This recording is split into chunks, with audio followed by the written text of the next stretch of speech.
প্রিয় দর্শক, আসসালামু আলাইকুম রহমতুল্লাহ। আমি বেলাল চৌধুরী প্রজন্মটি এই মুহূর্তে উপস্থিত হয়েছি আমরা আশুলিয়া বাজার যে বাস স্ট্যান্ডটি সেখানে। আজকে এই ঈদ ভাঙা বাজারে আপনাদের মাঝে একটি বিষয় তুলে ধরার চেষ্টা করব। এতক্ষণ আমরা যতটুকু তথ্য পেয়েছি, তথ্য অনুযায়ী দেখা যাচ্ছে বিকাশ পরিবহন, এখানে দেখা যাচ্ছে বিকাশ পরিবহন এরা 500 কোটি টাকা দিয়ে এই রোডে চলাচল করে। এবং আরেকটি গাড়ি দেখা যাচ্ছে আলিফ পরিবহন, বাইপাইল টু আবদুল্লাপুর। তাদের ভাষ্য অনুযায়ী তারা 1000 টাকা করে দিতে হয় এই রোডে চলার জন্য।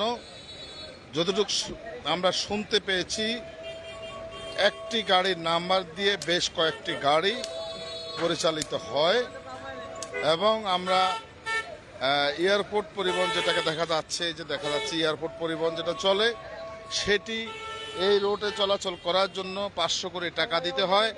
সেই বিষয়টি আমাদের কাছে এসেছে, একটি বক্তব্য, আমরা একটা ইন্টারভিউ আমরা নিয়েছি। আমরা দেখতে পেয়েছি দর্শক, বিকাশ নামে আরেকটি গাড়ি এই রোডে চলাচল করে, সেখানে এই বেড়িবান দিয়ে চলাচল করে, সেখানে এই বিকাশ দিতে হয় 500 করে টাকা রোডে চলাচলের জন্য। তাহলে আমরা যতটুকু দেখেছি, যতগুলো গাড়ির নাম বলেছি, এই গাড়িগুলো এই রোডে চলাচলের জন্য টাকা দিতে হয়। কিন্তু আরও গভীরে এবং আরও তথ্য নিলে আরও অনেক কিছু বের হয়ে আসবে মনে হচ্ছে। তো সেখানে আমরা জানি না এখন পর্যন্ত যে আসলে প্রশাসনের ভূমিকা কি। আমরা সেই বিষয়েও তথ্য সংগ্রহ করব যে আসলে প্রশাসন কি ভূমিকা রাখছেন এই বিষয়গুলোতে।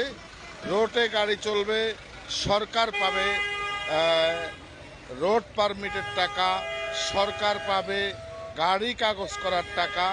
সেখানে আবার কিসের রাস্তায় গাড়ি চলাচল করতে হলে টাকা দিতে হয়, সেই বিষয়ে তথ্য আমরা একের পর এক সংগ্রহ করতেছি। এবং আমরা আজকে এখানে লাইভে সংযুক্ত হয়েছি এবং আমরা এই বিষয়ে আরও তথ্য বের করে এনে আমরা আপনাদের মাঝে তুলে ধরব এবং প্রশাসনের মাঝে তুলে ধরার চেষ্টা করব। দর্শক, ওই যে দেখতে পাচ্ছেন আলিফ নামে গাড়ি দেখা যাচ্ছে, বিকাশ দেখা যাচ্ছে, এয়ারপোর্ট পরিবহন দেখা যাচ্ছে। এই গাড়িগুলো এখানে যারা গাড়ির ড্রাইভার আছেন, এই যে এয়ারপোর্ট দেখা যাচ্ছে, যারা এই গাড়িগুলো, এই যে এয়ারপোর্ট পরিবহন লিমিটেড লেখা, এই যে বিকাশ পরিবহন লেখা, এই গাড়িগুলো এই রোডে চলাচল করে টাকার বিনিময়ে। যতটুকু ড্রাইভার মানে গাড়ির চালক আমাদেরকে জানিয়েছে এবং বলেছে, এই ধরনের কিছু বক্তব্য, এই ধরনের কিছু তথ্য আমাদের হাতে এসেছে। আজকে আমরা এই বিষয়টুকু আমরা এই আশুলিয়া বাজার বাস স্ট্যান্ডে দাঁড়িয়ে, এই সড়কটিতে দাঁড়িয়ে আমরা আপনাদের মাঝে বিষয়টি তুলে ধরার চেষ্টা করছি এবং আমরা প্রশাসনের দৃষ্টি আকর্ষণ করছি আসলে কোন গাড়ির কোন কাগজ দিয়ে চলছে এবং তাদের এই একটা কাগজ দিয়ে কয়েকটি গাড়ি পরিচালনা করে। তাহলে সেখানে কিভাবে আসলে তারা পরিচালনা করে, এটা প্রশাসন যদি একটু দৃষ্টি দেন এবং ভালো মতে কথা বলেন, তাহলে এখানে বেরিয়ে আসবে বিষয়টি আসলে কিভাবে হলো চলছে।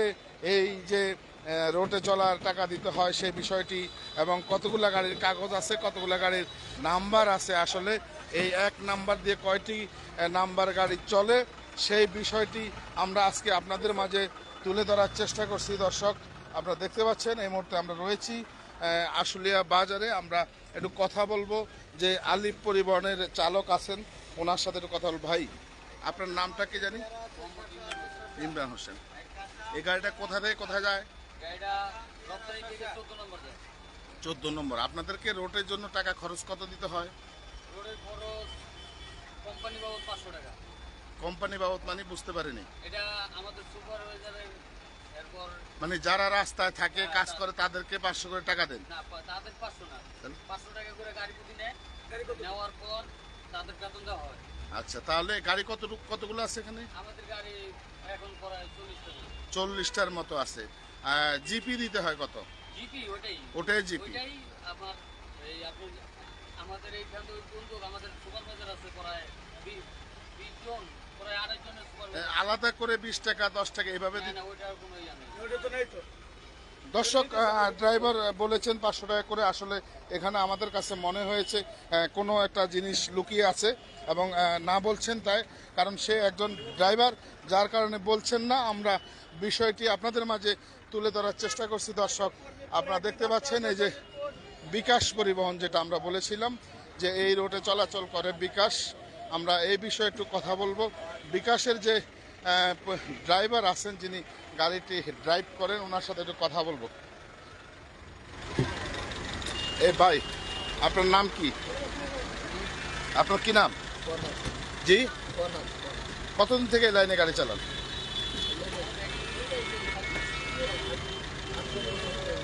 গাড়ি কয়টা আছে আপনাদের এটা? 30টার মতো। 30টার মতো কম আছে। আচ্ছা, আপনাদের রোড খরচ কত দিতে হয়? আপনার হলো এই যে 20 টাকা 10 টাকা বিভিন্ন জায়গায় তো ওগুলা নাই। দর্শক, উনিও একই বক্তব্য দিয়েছে। আসলে এটার পিছনে কি লুকিয়ে আছে সেই বিষয়টি আমরা বের করে আপনাদের মাঝে তুলে ধরার চেষ্টা করব। দর্শক, আমরা আলিফ এবং বিকাশের দুজনের বক্তব্য আপনাদের মাঝে ছোট্ট করে তুলে ধরার চেষ্টা করেছি। আজকে আমরা প্রথম পর্ব হিসেবে আপনাদের মাঝে আজকের এই নিউজটি তুলে ধরার চেষ্টা করছি। দর্শক, পরবর্তীতে আমরা পূর্ণ তথ্য নিয়ে আপনাদের মাঝে হাজির হব এবং শেষ মুহূর্ত আমি একটি সাংবাদিক হিসাবে আমি দাবি করব, যেহেতু এই দেশের নাগরিক আমি এবং যেহেতু এই দেশ আমার বসবাস, এবং আমি সেই হিসাবে আমি বলবো যে প্রশাসনের দৃষ্টি আবারও আকর্ষণ করছি। যারা আপনার সার্জেন আছেন, যারা টিআই আছেন এই লাইনটিতে, ওনাদের দৃষ্টি বিশেষ করে আমি আকর্ষণ করব যে এই গাড়িগুলো কিভাবে চলছে এবং এই যে টাকার কথা আসছে এই বিষয়গুলো দেখার জন্য। এই বলে আমি বিদায় নিচ্ছি। খোদা হাফেজ। আসসালামু আলাইকুম ওয়া রাহমাতুল্লাহ।